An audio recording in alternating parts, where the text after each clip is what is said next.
This pile driver will be used to show how the energy put into raising a weight can do work, such as driving a nail into a piece of wood.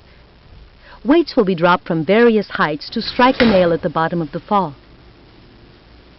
Here is the single weight dropped 35 centimeters. Here is the single weight drop 70 centimeters.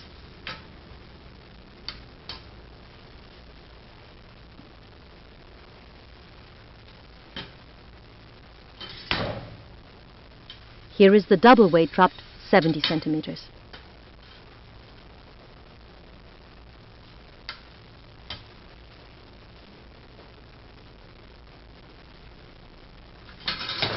The greater the kinetic energy of the falling weight, the farther the nail is driven into the wood.